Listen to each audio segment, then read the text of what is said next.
My girlfriend laughed it off, like nothing. My work husband buys me lunch every day. You need to step up. I looked at her, nodded slowly. You're right. Then I mailed her work husband a thank you card with a $50 Starbucks gift card inside, thanking him for taking such good care of her. The next call I got was from her panicked HR department. I'm 32. Logic is my language. I work in risk assessment, which means I spend my days looking at situations, studying the variables, predicting what comes next. It's a skill that saved companies millions. It's just a shame it took me so long to turn that lens on my own life. Amelia was 29 when we met. We'd been together 3 years, living in my condo for the last one. The first 2 years felt easy, natural. Dinners that stretched into late nights, weekend trips where we'd get lost on purpose, meeting each other's families. Then, about 8 months ago, she got promoted to junior marketing manager at a massive, buttoned-up insurance corporation. I was proud, I told her so, but the promotion changed something in her, or maybe it just revealed what was already there. It started with a name I began hearing everywhere. Gregory. Gregory was her new boss, senior VP of her entire division. Suddenly, every conversation led back to him. Gregory thinks my campaign ideas are brilliant. Gregory took the whole team out for drinks at the Monley. Gregory said my presentation was the best he's seen in years. I'm not insecure by nature, but the sheer volume was staggering. I'm all for healthy work relationships, but this didn't feel professional. It felt like she was seeking his validation the way she used to seek mine. Then, about 3 months ago, she started calling him her work husband. At first, I laughed it off. My work husband Gregory brought me coffee again. Cute, harmless. Then it wasn't. Gregory and I are so in sync, it's crazy. We finish each other's sentences. The way she said it, eyes glowing, it made my stomach turn. I tried talking to her. Babe, the work husband thing feels a little weird, don't you think? He's your boss. She rolled her eyes like I'd just said something absurd. Oh, stop. Don't be one of those jealous boyfriends. It's just an office joke. It's networking. Last week, we went out for dinner at a place I'd chosen and paid for. She spent most of the meal on her phone, smiling at the screen like it held something I couldn't give her. Good day at work? I asked. Amazing, she said without looking up. Gregory approved my budget for the spring campaign, and he bought me lunch again. That's like the 3rd time this week. He's the best. She finally set her phone down, looked across the table at me, and smirked. Honestly, my work husband is buying me lunch every day. You need to step up. She laughed like it was the funniest thing she'd ever said. I just stared at her. All the little red flags I'd been ignoring, all the dismissive comments, all the late-night team texts, they all clicked into place in that moment. My job is risk assessment. And the risk I was assessing right then was that my girlfriend was, at best, emotionally cheating on me with her married, 40-something boss. At worst, I was the clueless idiot funding her life while she auditioned for a new one.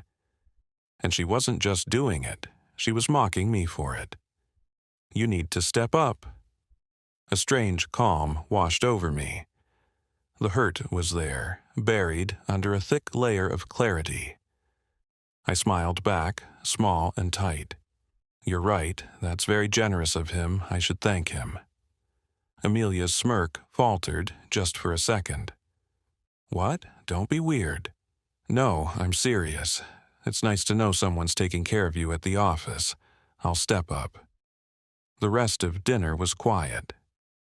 She went back to her phone, probably texting Gregory. I just ate my meal and planned. The next morning, I did my research. It took 10 minutes. Gregory's full name from her LinkedIn. A quick search found his wife's very public Facebook page, pictures of their 2 kids on a boat. Lovely. Then I found what I was really looking for, Amelia's company was publicly traded, which meant they had to post their corporate governance policies online. I found the 80-page Code of Conduct and Ethics PDF. I skipped straight to the section on personal relationships in the workplace. It was ironclad. Any romantic or personal relationship between a manager and a direct subordinate was a critical conflict of interest, strictly prohibited. It specified that even the appearance of such a relationship could result in immediate investigation and disciplinary action, up to and including termination. It also mentioned that managers giving or receiving excessive personal gifts or benefits to subordinates was a fireable offense. They'd built the trap themselves. I just needed to spring it. I went online and ordered a $50 Starbucks gift card. Then I ordered a bland professional thank you card. I paid extra for next-day delivery. When the card arrived, I wrote in it with my neatest, most earnest handwriting. Dear Gregory, I'm writing to send a small, sincere thank you for all the support you've been giving my girlfriend, Amelia Vance. She mentions you all the time, especially how you've been kind enough to buy her lunch almost every day of the week. In this busy world, it's just wonderful to know she has such a supportive and generous manager looking out for her. Thanks for taking such good care of her. All the best, Liam Forrester, Amy's boyfriend. I put the gift card inside. I addressed it to Mr. Gregory Stilton, Senior VP of Marketing, at his corporate office address. I mailed it on Tuesday. The rest of the week passed normally. I was polite but distant. Amelia didn't notice. She was too busy with her phone. Friday, 2:30 in the afternoon. I'm in the middle of analyzing a spreadsheet when my phone buzzes on my desk. Missed call, Amelia. My phone buzzes again. Text, call me right now, what did you do? Another, Liam, I am not kidding, what did you do? Another, Gregory is in a meeting with HR. They called me in, they have your card. Call me now. I silenced my phone and placed it face down on my desk. I replied, in a deep dive meeting, can't talk, what's up? I finished my workday. I drove home slowly, listening to a podcast about economic history. I felt nothing. Just quiet. When I got to my condo, Amelia's luxury sedan, the one I'd stupidly co-signed the lease for, was parked crooked in her spot. I walked in. She was standing in the living room in her full corporate armor, but her face was pale and blotchy. She'd been crying. Liam, she shrieked the second she saw me. What did you do? Hi, babe. Rough day? I said, taking off my jacket. Don't rough day me. I was called into an emergency meeting with HR, our head of HR, and Gregory, and 2 lawyers on video call. Oh no, why? They had a card, Liam, a thank you card, from you, with a gift card in it. Why would you do that? Why would you send that? I feigned confusion. I did what I said I'd do. I thanked him. You said he buys you lunch every day. I was just being polite, showing my appreciation. Stepping up, like you said. You idiot! She screamed, and her composure finally cracked. You don't do that. You don't send evidence. You don't write it down. He's my manager. It's against policy. They think there's something going on between us. I just looked at her. I didn't raise my voice. Is there, Amelia? She froze. The blood drained from her face. She finally understood. This wasn't a blunder. It was a mirror. What? What are you talking about? Is there something going on because you've been networking with him for months? You've been letting him buy you things. You've been flaunting your work husband in my face and then mocking me for not measuring up. You seemed pretty proud of it. I just agreed with you. I sent a polite, professional thank you note, boyfriend to manager, thanking him for his generosity. What's the problem? Unless, of course, that generosity is something you both should have been hiding. You, she sputtered, you did this on purpose. You're trying to ruin my career. No, Amelia, you did this. You and Gregory. You're the ones who violated company policy. You're the ones who disrespected our relationship. I just turned the light on. I'm just a guy who sent a thank you card. What happens next is a direct consequence of your actions. She stared at me, her mind racing, trying to find a way to spin this. Liam, please, she tried, her voice changing, becoming a plea. You have to fix this. You have to call them. Call HR and tell them. Tell them you're just a clueless, overeager boyfriend. Tell them you misunderstood. Please, Liam. They've suspended me. I'm suspended pending investigation. Suspended? I asked, raising an eyebrow. Wow, they're taking a $50 Starbucks card really seriously. Must be a very strict policy. Liam, please. No, I said. It was quiet but final. I will not be lying to a corporation's legal department for you. This investigation is between you, Gregory, and your HR department. I walked to the hall closet and pulled out her spare suitcase. I tossed it on the sofa. And since you're suspended, you'll have plenty of time to pack. I want you out tonight. What? You can't kick me out, Liam. I have nowhere to go. You can go stay with your work husband, I said. Oh, wait, he's probably busy explaining this to his actual wife right now. I guess you'll have to call your friend Zara. She broke, full-on screeching, sobbing meltdown. She called me every name in the book. A monster, a sociopath, a saboteur. I just stood there. I'm going to go get a burger, I said. You have 1 hour to pack your immediate essentials. You can arrange a time to get the rest of your things later.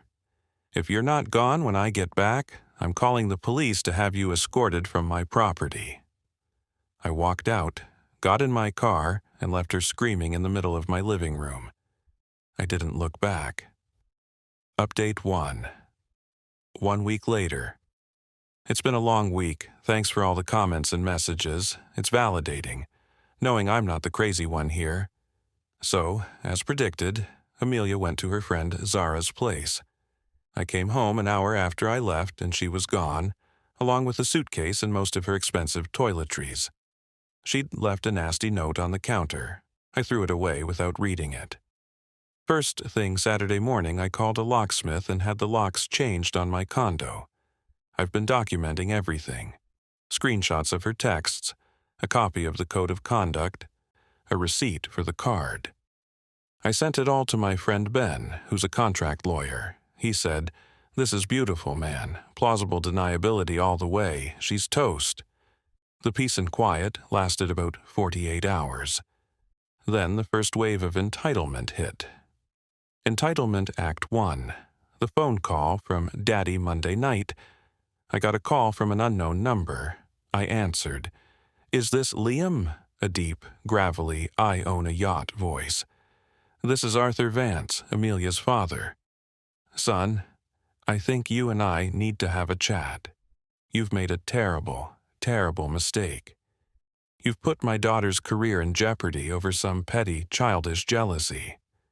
"Mr. Vance," I said, keeping my voice level. "I sent a thank you card, that's all." "Don't play coy with me," he barked. "Amelia told me everything. You're a neurotic, controlling boyfriend, and you're going to fix this. You are going to call her head of HR, a woman I know, by the way, and you're going to explain, in no uncertain terms, that you are unstable, that you misunderstood a harmless office joke, and that you apologize for wasting their time. You will clear my daughter's name." My blood ran cold, the sheer audacity. He wanted me to lie and tank my own reputation to save his daughter. "Mr. Vance, with all due respect, no, I will not be doing that. I won't be lying to a corporation's HR department to cover for your daughter's behavior. If a simple thank you card can detonate her entire career, then the problem isn't the card. The problem is what she was doing to deserve it. I'm sorry for her situation, but I will not be perjuring myself for her. Goodbye." I hung up before he could respond. He called back twice. I didn't answer. Entitlement Act 2. The Enabler. The next day, the texts from Zara started, a whole wall of them. Liam, you are an actual monster. Amelia is destroyed. She hasn't stopped crying. She's on the verge of a breakdown. She could lose everything. All because your fragile little ego couldn't handle her being successful. She's a star, and you're a nobody, and you couldn't stand it. And now she's going to lose her car. Her payment is due in 3 days, and she can't afford it because you got her suspended. She's going to be homeless and carless. I hope you're happy. I read that last text, and my stomach dropped. Her car, the silver luxury sedan, the one I'd co-signed the lease for. When we got it a year ago, her credit was shot, but she needed it for her image. I was stupid and in love, so I co-signed. I'm the primary on the lease. If she misses a payment, it hits my credit hard. She'd been making the payments from her account, but I knew I'd been transferring her an extra $300 a month for utilities that I'm pretty sure was just covering the difference. I called Ben immediately. Ben, I'm an idiot. I co-signed the lease. He sighed. Okay, that's not good, Liam, but it's manageable. You're on the hook for the money, but we can't let her keep possession of an asset you're financially responsible for, especially when she's unemployed and hostile. This wasn't even revenge. This was financial self-preservation. I called the leasing company. I explained the situation calmly. I am the primary leaseholder. The co-signer, who has possession of the vehicle, has just been suspended from her job, has vacated my residence, and has informed me she cannot make the upcoming payment. I am no longer comfortable with her having the vehicle, as she is a high risk of default and damage. The finance guy was surprisingly helpful. He said that since I'm the primary and the payment is at risk, I have a few options. We arranged for a voluntary repossession, except I was the one volunteering her car. They agreed to send a tow truck to Zara's apartment complex. I gave them the address. Less than an hour later, my phone exploded. It was Amelia. I let it ring and ring. Then the texts. Tow truck is here and they're taking my car. Liam, you cannot do this. You are stealing my car. I am calling the cops. Amelia, pick up your phone, you cowardly bastard. I need that car. How am I supposed to live? How will I get to interviews? I waited a beat. Then I replied, That sounds like a you problem, Amelia. You joked that I needed to step up. I'm stepping up to protect my own finances. You wanted a work husband to take care of you. Ask him for a ride. I blocked her number. And Zara's and Mr. Vance's. I do feel a little sick. This is messy, and this is going to hurt my credit, I know it. But it's better than paying for a car for a woman who hates me, or having her drive it into a pole.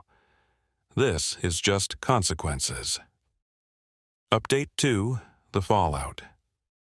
Okay, so the hits keep coming, but I'm still standing. First, the work situation.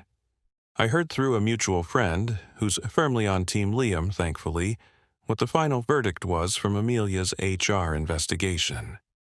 Gregory. He got to keep his job, barely.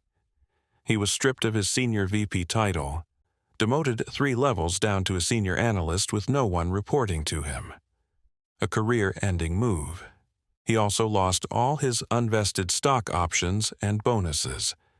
He's been transferred to the Risk and Compliance Department, which I'm sure is just corporate purgatory. His wife did find out, and from what I hear, she's filed for divorce and is taking him for everything. The boat is for sale. Amelia, terminated, fired for cause, gross misconduct in violation of the company's code of conduct. They apparently had IT records of their non-work-related chats, and my card was just the final physical proof they needed. So, she's officially unemployed. You'd think that would be the end of it. Oh no, the entitlement just metastasized. Entitlement Act 3, The Legal Threat. Last Tuesday, I got a very official-looking letter via courier. It was from Vance Rothman and Klein, Mr. Vance's law firm. It was a cease and desist and demand for compensation. My hands were actually shaking a little. This felt big. The letter, drafted by one of his partners, accused me of malicious and tortious interference with a business relationship. It claimed my unwarranted and harassing communication, the one card, was a calculated act of sabotage designed to inflict emotional and financial distress. It demanded two things: that I immediately cease and desist all contact with Amelia, her family, and her former employer, which I had, and that I pay Amelia the sum of $50,000 for damages related to her termination, loss of income, emotional distress, and reputational harm. $50,000. I read it twice. They were billing me for getting her fired. I immediately scanned it and sent it to Ben. Ben called me back laughing. "Oh, this is rich. This is bully tactics 101, Liam. They're trying to scare you. Tortious interference is incredibly hard to prove. They'd have to prove you knew your action would get her fired and that you only did it for that reason. You have a perfect defense. You were just a naive, supportive boyfriend sending a polite thank you to her generous boss. Your note is proof of your innocent intent." Ben drafted a response on his firm's letterhead. It was a thing of beauty. It basically said, "Our client, Mr. Forrester, sent one unsolicited thank you card in a good-faith gesture of appreciation. The subsequent employment repercussions for your client, Miss Vance, were a direct result of her own admitted behavior and her manager's subsequent violations of their employer's internal policies. Your client's damages are the natural consequence of her own actions." It finished by saying, "Any further frivolous legal action or threats will be met with a motion for sanctions against your firm for harassment and abusive process." He sent it certified mail. We haven't heard a peep since. Entitlement Act 4, The Civil Standby. This was the main event. This past Saturday, I'm just cleaning my condo, finally enjoying the space, when there's a loud knock on my door. I look through the peephole. A police officer. My heart hammered. I open the door. "Officer, can I help you?" "Sir, are you Liam Forrester?" "Yes. I'm here to conduct a civil standby. A Miss Amelia Vance is here to retrieve her personal property. She's concerned you won't allow her access." I looked past him, and there on the sidewalk was Amelia, smirking. Next to her was her father, Arthur Vance, looking like he was about to foreclose on my life. This was their big move. They were trying to use the police to intimidate me. "Oh, absolutely, officer," I said, all calm and reasonable. "I'm happy to help. I've actually had all her belongings boxed up and waiting for her for weeks. She just never arranged a time to get them." I opened my door wider. Right there in my foyer were 12 neatly taped cardboard boxes. The officer nodded. "Okay, ma'am, you can come and retrieve your boxes." Amelia's smirk vanished. This wasn't the plan. She wanted a scene. She wanted to come in. "That's not all," she said, marching up the walkway. "My most valuable things are still in there. He's withholding them." The officer looked at me. "Sir? Officer? Every single thing she owns is in those boxes. Clothes, makeup, books, electronics." "He's lying," Amelia interrupted. "My grandmother's antique writing desk is in the study. It's a priceless family heirloom. It's worth thousands. He's keeping it." Mr. Vance stepped forward. "Officer, my daughter is right. This man is holding a valuable piece of our family's property hostage." I was ready for this. "Officer," I said calmly, "are you referring to the 1920s mahogany desk in the study?" "Yes," Amelia shouted, "my desk." The one I bought at the Main Street Antique Mall in August 2023? You bought it for me, she sputtered. I bought it for the condo. With my credit card. I pulled out my phone, went to my email, searched antique desk receipt. Here you go, officer.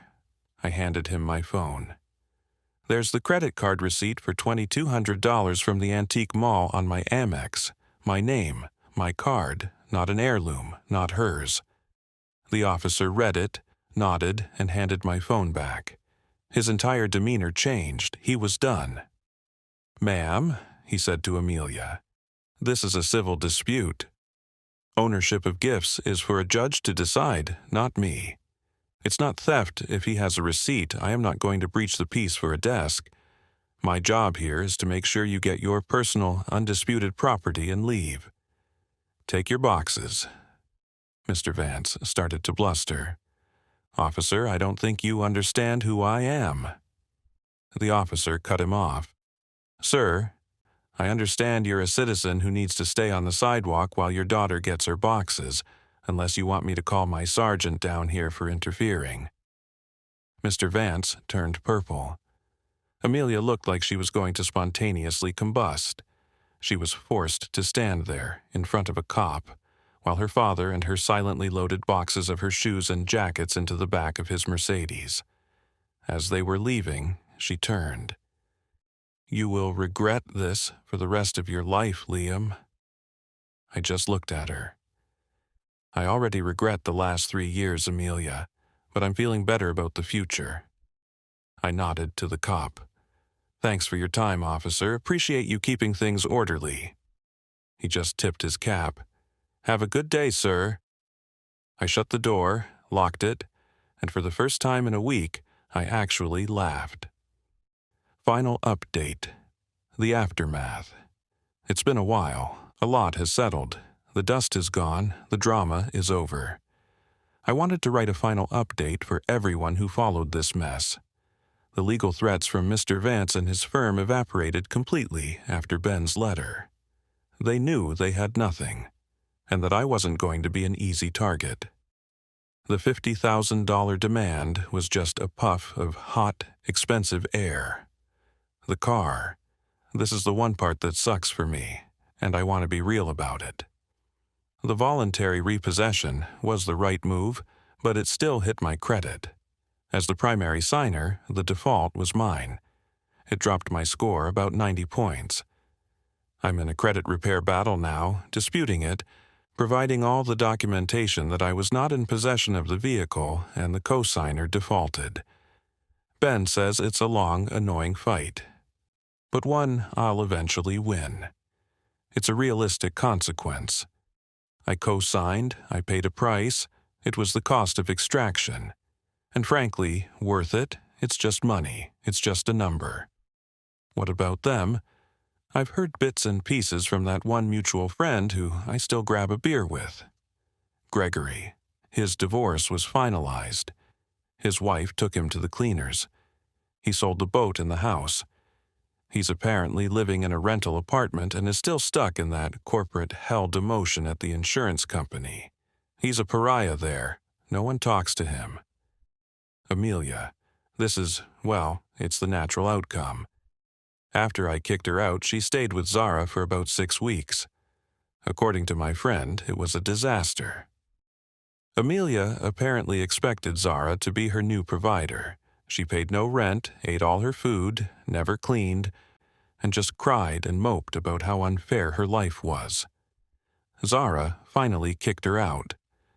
With her car gone, her job gone, and her enabler friend done with her, she had no choice. She had to move back to her hometown. She's living with her parents. Her father, Arthur Vance, is apparently furious at her. Not for the cheating, but for the embarrassment. Getting fired so spectacularly and having his legal threats swatted down by a no-name contract lawyer, Ben loves that part, was a huge blow to his ego.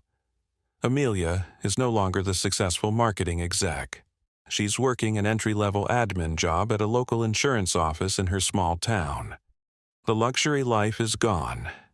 As for me, I'm good. I really am. The credit thing is a headache, but it's a solvable headache. My condo feels like my space again. I sold that stupid desk, by the way. Got $1,800 for it, which I used to pay Ben for his time and to take a long weekend vacation. I've been dating someone new for about 2 months. Her name is Maya. She's a landscape architect. She spends her days designing parks, not networking. When I told her the story, she just stared at me and said, "A work husband? That's the stupidest thing I've ever heard. Why would you want to be married to someone at work?" Yeah, it's a nice change of pace. I don't feel like I won some epic revenge. I feel like I survived a parasite. I didn't set out to ruin her life. I set out to show her I wasn't a fool. I sent one single polite thank you card. She and Gregory had built a house of cards on a foundation of lies and arrogance. All I did was send a $50 gift card, and the whole thing came crashing down.